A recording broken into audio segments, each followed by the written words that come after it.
Hi செல்லக்குட்டீஸ் எல்லாரும் எப்படி இருக்கீங்க? இன்றைக்கி ஒரு சூப்பரான ரொம்ப ரொம்ப முக்கியமான ஒரு மணி ரிலேட்டடான வீடியோஸ் பார்க்கலாங்களா? நம்ம லைஃப்பில் நம்ம எல்லாருமே வந்துட்டு ஸ்ட்ரகிள் பண்ணிட்டு இருக்க ஒரு பெரிய விஷயம் என்னென்னா பணத்தை சேமிக்கவே முடியலைங்க. நான் ஒவ்வொரு மாதமும் எப்படியோ ஒன்று அடித்து பிடிச்சி வந்துட்டு பணத்தை சேமிக்கணும்னு நான் நினைப்பேன்.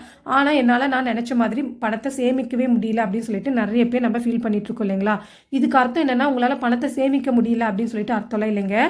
நீங்கள் பணத்தை சேமிக்கணும்னு நினைக்கிறீங்க, ஆனால் உங்களுடைய ரியல் லைஃப்பில் நீங்கள் சின்ன சின்ன பழக்கத்தை நீங்கள் மாற்றிக்கிட்டிங்கனாவே உங்களால் ஈஸியாக பணத்தை சேமிக்க முடியுங்க. ஸோ இன்றைக்கி இந்த வீடியோவில் வந்து உங்களுடைய ரியல் லைஃப்பில் நீங்கள் பணத்தை சேமிக்கிறதுக்கு உங்களோட ஹேபிட்டை கொஞ்சம் கொஞ்சமாக நீங்கள் மாற்றிக்கிட்டிங்கன்னா எப்படி உங்களால் மணி சேவிங்ஸ் பண்ண முடியும் அப்படின்னு சொல்லிட்டு ஒரு 10 சூப்பரான டிப்ஸ் தான் உங்கள் கூட ஷேர் பண்ணியிருக்கேன். ஸோ வீடியோவை எண்டு வரைக்கும் பாருங்கள் ஃப்ரெண்ட்ஸ். இந்த வீடியோ உங்களுக்கு கண்டிப்பாக பிடிக்கும் நான் நம்புகிறேன்.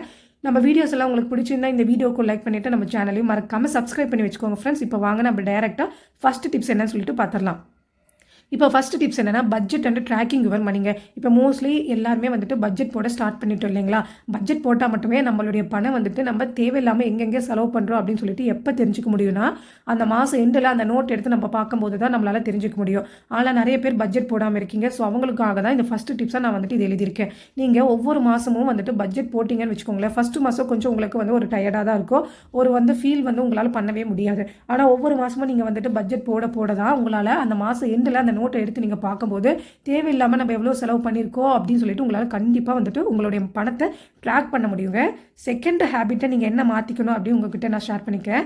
செகண்ட் விஷயம் என்னென்னா உங்களுடைய வருமானம் வந்த உடனே முதல்ல உங்களுடைய செலவுக்கான பணத்தை நீங்கள் எடுத்து வைக்காதீங்க. ஃபஸ்ட்டு உங்களுடைய பணம் எதுக்காக நீங்கள் எடுத்து வைக்கணும்னா உங்களுடைய சேமிப்புக்காக நீங்கள் எடுத்து வைக்கணுங்க. உங்களுடைய வரவு வந்துருச்சுன்னா ஃபஸ்ட்டு உங்களுடைய சேமிப்புக்கான உங்களுக்கான பணத்தை நீங்களே முதல்ல எடுத்து வச்சுக்கோங்க. அதாவது உங்களுடைய சம்பளம் எதுவாக இருந்தாலும் சரிங்க, அந்த சம்பளத்திலேருந்து உங்களால் ஒரு 10% 20% பணத்தை உங்களால் எடுத்து வைக்க முடியும் அப்படின்னு நீங்கள் நினச்சிங்கன்னா கண்டிப்பாக அந்த பணத்தை உங்களுடைய சேவிங்ஸ் அக்கௌண்ட்டுக்கு நீங்கள் மாற்றி விட்டுடுங்க. ஸோ இது வந்து செகண்ட் சூப்பரான டிப்ஸுங்க. மூணாவது டிப்ஸ் என்னென்னா அவாய்ட் அன்னெசரி ஸ்பெண்டிங். இப்போ மோஸ்ட்லி வந்துட்டு நம்ம எல்லாருமே வந்து ஒரு கடைக்குன்னு போனால் சரிங்க, அந்த கடையில் நம்ம இப்போ ஒரு பொருள் வந்து வாங்கலான்னு போவோம். அந்த பொருள் ஒன்று வாங்குறதுக்கு பதிலாக நம்ம 4 வாங்கிட்டு வருவோம். ஒரு எக்ஸாம்பிளுக்கு ஒரு ஃபேன்சி ஸ்டோருக்கு போனால் கூட நம்ம குழந்தைங்களுக்கு ஒரு பேங்கிள் வாங்கலாம் தான் போவோம். ஆனால் அந்த பேங்கிள் மட்டும் வாங்காமல் நம்ம எவ்வளோ வாங்கிட்டு வருவோம். ஒரு ஹேர் கிளிப் வாங்கிட்டு வருவோம், இல்லை வந்து லிப்ஸ்டிக், ஐலைனர், இந்த மாதிரி எக்ஸ்ட்ரா நம்ம எவ்வளோ பொருள் வாங்கிட்டு வந்திருக்கோம் நீங்களே ஒரு டைம் திங்க் பண்ணி பாருங்கள், உங்களுக்கே கண்டிப்பாக தெரியும். இந்த மாதிரி ஒரு கடைக்குன்னு போனாலும் சரி, இல்லை நீங்கள் எங்கே வெளியே போனாலும் சரிங்க, நமக்கு என்ன பொருள் தேவையோ அதை மட்டும் வாங்கிட்டு வரலாம். இந்த பழக்கத்தை நீங்கள் கொஞ்சம் கொஞ்சமாக மாற்றிக்கிறதுக்கு ட்ரை பண்ணி பாருங்கள். கண்டிப்பாக உங்களால் பணத்தை சேமிக்க முடியுங்க. அடுத்து சிறு துளி பெருவெள்ளம், ஸ்மால் சேவிங் மேட்டருங்க. இது எல்லாருக்குமே நம்மளுடைய தாத்தா பாட்டி காலத்துலேருந்து நம்மளுடைய அப்பா அம்மா நம்மளுக்கு சொல்லி வளர்த்து கொடுத்த ஒரு விஷயம் தாங்க. சின்ன சின்ன ஒரு சேவிங்ஸ் தான் நம்மளுக்கு ஒரு கஷ்டமான காலத்தில் கை கொடுக்கும் இல்லைங்களா?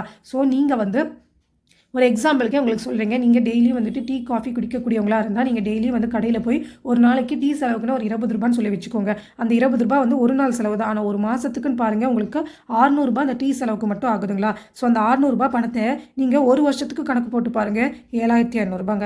ஒரு 7500 ரூபா பணத்தை நம்ம ஒரு நாள் டீ காஃபிக்காக அந்த வருஷத்துக்காக செலவு பண்ணணும். யோசனை பண்ணுங்கள். அந்த பணத்தை நீங்கள் போஸ்ட் ஆஃபீஸில் இருக்க ரெக்கரிங் டெபாசிட்டில் போடுங்க. இப்போ ஒவ்வொரு மாதமும் நீங்கள் 600 ரூபான்னு சொல்லிட்டு போஸ்ட் ஆஃபீஸில் இருக்க ரெக்கரிங் டெபாசிட்டில் நீங்கள் போட்டுட்டு வந்தீங்கன்னு வச்சுக்கோங்க.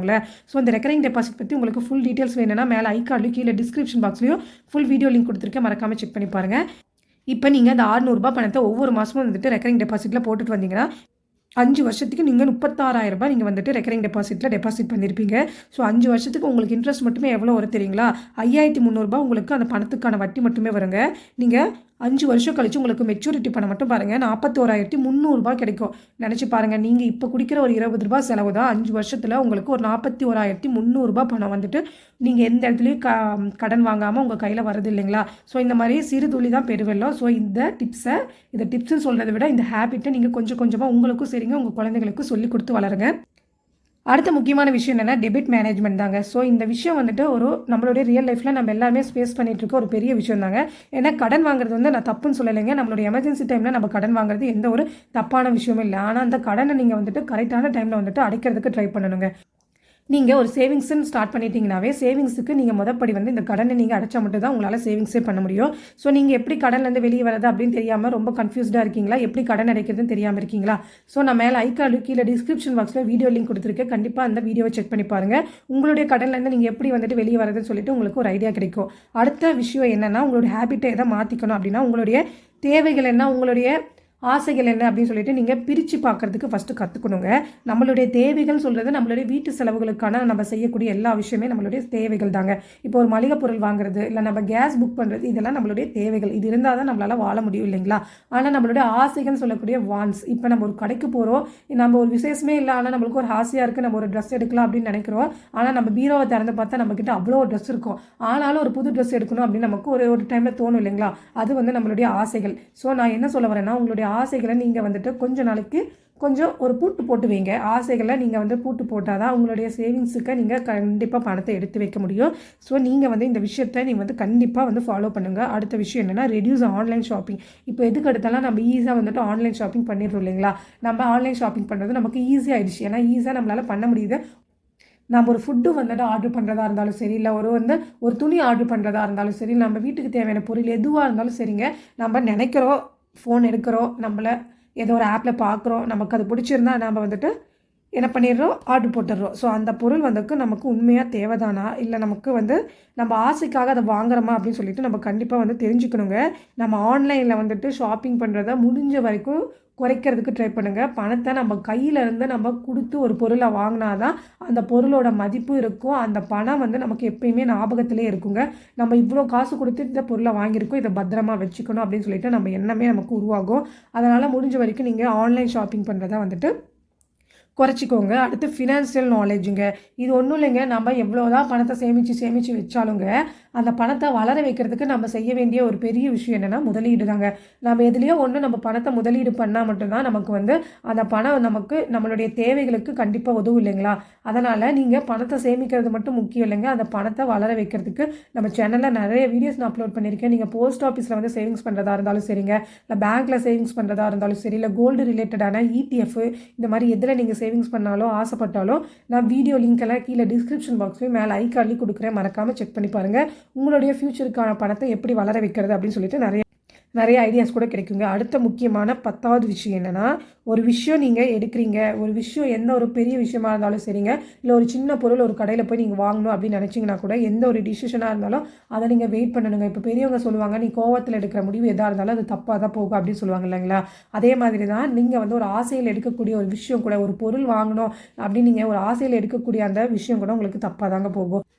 இப்போ நீங்கள் ஒரு கார் வாங்கணும்னு ஆசைப்பட்றீங்கன்னா அது நான் தப்புன்னு சொல்ல மாட்டேங்க. அந்த கார் நமக்கு உண்மைதான் தேவைதானா, அந்த கார் வாங்கினா நம்ம ரெகுலராக அதை யூஸ் பண்ணுவோமா? இப்போ ஒரு எக்ஸாம்பிளுக்கு எடுத்துக்கோங்களேன். இப்போ நீங்கள் கார் வாங்கிட்டீங்க, அந்த காருக்கு எவ்வளோ மெயின்டெனன்ஸ் சார்ஜ் பண்ணணும், நம்ம ஒரு இடத்துக்கு போகணும்னா நம்மக்கிட்ட கார் இருந்தால் நம்ம மோஸ்ட்லி காரை தான் எடுக்க பார்ப்போம். ஸ்கூட்டி இந்த மாதிரி 2 வீலர் எடுக்க மாட்டோம் இல்லைங்களா? ஸோ நம்ம ஒவ்வொரு டைமும் கார் எடுக்கும் போது நமக்கு எவ்வளோ பெட்ரோல் சார்ஜ் ஆகும், நம்மளுடைய வருமானம் எவ்வளோ வருது, நம்ம வருமானத்துக்கு நம்ம கார் எடுத்தால் நம்மளுடைய லைஃப்பை நம்ம பேலன்ஸாக கொண்டு போக முடியுமா? இது எல்லாத்துக்கும் நீங்கள் என்ன பண்ணணும்னா, நீங்கள் ஃபஸ்ட்டு ஒரு டிசிஷன் எடுக்கணும்னா இங்கே வெயிட் பண்ணி பாருங்கள்.